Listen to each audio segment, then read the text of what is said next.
Hey guys, what's going on? So today is another sort of just discussion piece. It's like 4 p.m. and I have been struggling to come up with an idea for a video, so this is it. And, you know, to be honest, you can say I've run out of ideas, it's probably true, but like, I also love these little just discussion pieces and reading you guys' comments. So today's discussion or topic or whatever you want to call it is, why do you play Epic 7? For the waifus? For the stats perhaps? Are you a collector? You want them all? Do you want to be the best in arena? So me personally, I'm a little bit of everything except for the arena part, because I don't care about arena still. Even though I'm trying to work on my arena team, I don't know, I can't get into it. But waifus, yes, of course. I love my good designs, and yeah, I didn't really have that many. I also love seeing how my heroes grow as far as stats go. I love seeing them do more damage and go on the hunt for catalysts, even though that was hell. When it finally did drop, that sense of pride and accomplishment was like, boom, we got it.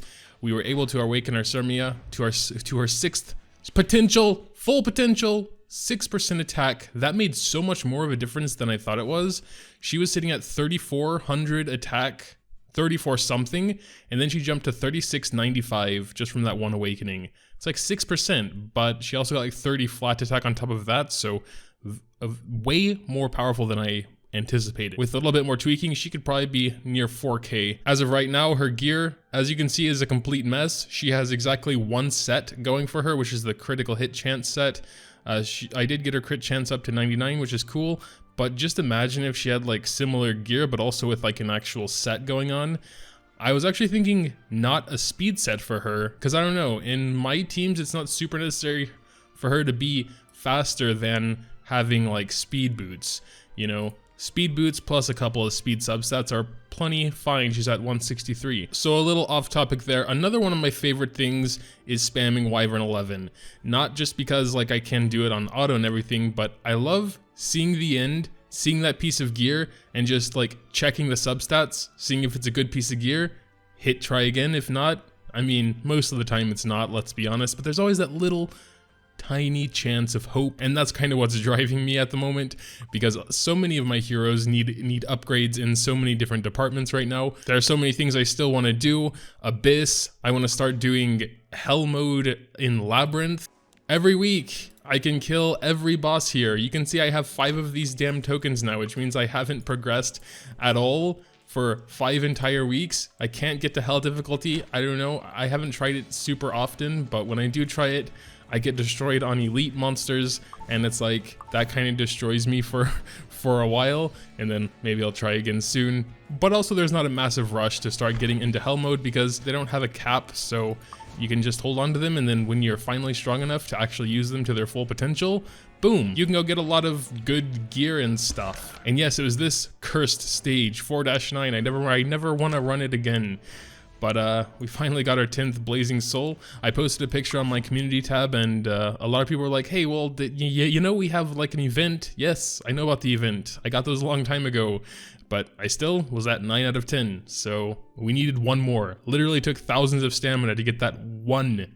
Just one. But like I said in a couple previous videos, we will be getting a patch that drops that'll make that more bearable, thankfully. So it's like, once you run a certain amount, you are guaranteed to get the catalyst you're going for, because you get like this currency. I have no idea when that patch will be dropping. It said the 4th week of March, and we're well into that now. It'll probably be tomorrow, actually, Thursday, but as it usually is, those patches are very late. So we might be having a late night soft talking Moga video later on tonight. I don't know if anyone actually cares about that or not, but I kind of like doing those.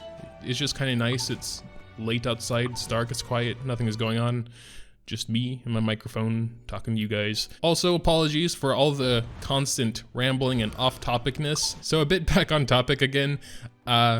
Surmia, like anytime I get a new hero, it gives me so much more drive to play and grind and farm.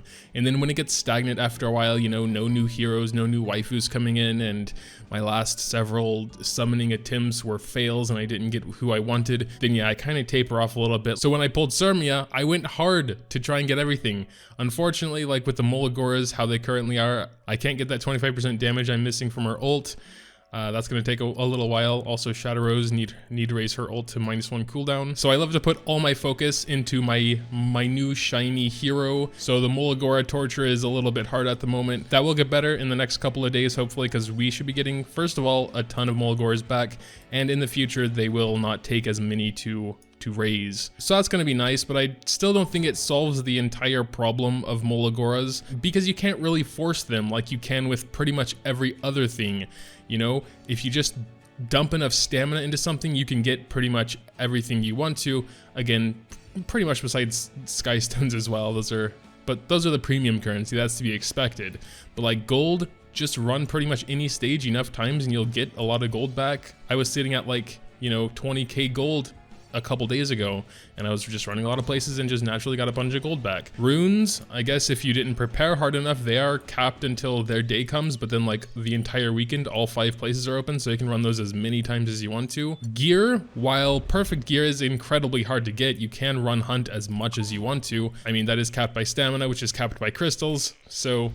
but like it's less so, you know? With Molagoras, you can get like maybe what, 4 or 5 per week? Maybe 1 or 2 more if you're spending these coronation souvenirs on those boxes, which I usually am. They do give them out relatively often from different events. You know, we can get some, I think we can pick up one in the exchange shop here, which I believe I have already purchased pretty much everything.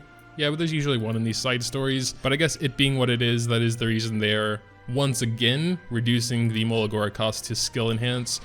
They've already done that once before. Also, I love to min-max, so I'm like a min-maxer at heart, but like this game, it's so hard to do that. Like if I could just give her all attack and crit damage and just forget about everything else and just make a couple of absolute glass cannons, that would be awesome and is kind of my end goal. I just want to see those big numbers when she does her ult, or when any of my DPS would do their attacks. So that's another thing I kind of strive for, although again, it is very hard with gear being so RNG dependent. They did make that better with the recent substat change. So like this, for example, until it gets to like +12, you know, only these things are gonna get enhanced. So that at least makes my dreams a little bit closer to reality.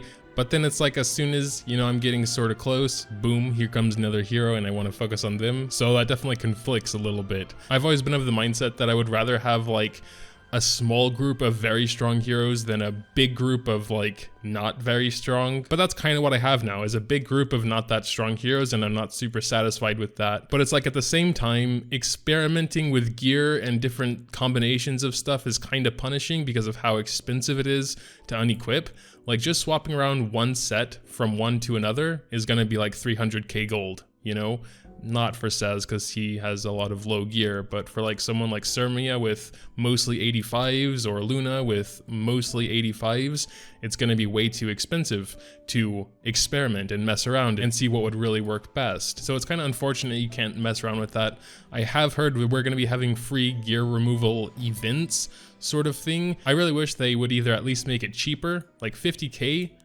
That's way too much. Removing the gold cost entirely might not be a good idea either, because then like the super hardcore players are gonna rearrange their gear for every little piece of content. So when they would want to have a god Shadow Rose or a Judith or whatever, then just give them literally every piece of speed gear, you know, from every one of their heroes, like the best stuff possible. And you know, you could have your best gear out of everything you've ever farmed on 4 heroes. Just go do some arena battles, wipe the floor with everyone, and put it back on when you want to do something else. Of course, the eventual goal is to have that sort of god gear just on everyone, so you don't have to switch it out anyway. So yeah, the main point of this video is just to ask why you play. So I mean, like, even if you're one of those like super casual players that just picks their phone up while they're on their train ride home or something, you know, does a auto battle or something and puts it away, you must still have some reason why you're choosing Epic 7 over anything else. And basically, I would just be interested to know what that is. As far as future plans are concerned, still full focus on Sermia, but there's not really much I can do at the moment except keep changing your gear. Her sets need a lot of work. I mean, I have been running a lot of Wyvern today and yesterday, so we probably picked up some things. We got some speed and attack necklaces here. Unfortunately, pretty bad substats on those. And a little bit better here. It's going to be a little hard to switch out this necklace with 14% crit chance on it. This ring won't be as hard, just got to make up 8% crit chance there. But as far as rings are concerned, I have such bad luck. We can check, but yeah, as you can see, like, we have this. Like this, you know, It's not horrible, but then again, I don't need the effectiveness set. She doesn't really do anything except unhealable. An attack ring with crit damage, but then 2 defensives, and that is actually it. Literally. Also got this one, which I considered putting on Shadow Rose to make her a little bit more tanky, be more of just a support, and stop trying to make her do damage, because that's probably not going to happen anyway. Unfortunately, the speed is less than her current necklace, which is it's like 4 less, which can make a difference, so I'd have to make up that speed somewhere else. But yeah, make sure to leave your thoughts and actually answers, I guess, in the comments down below. Leaving a like if you happen to enjoy is always greatly appreciated as well. Thanks as always for watching, and until next time.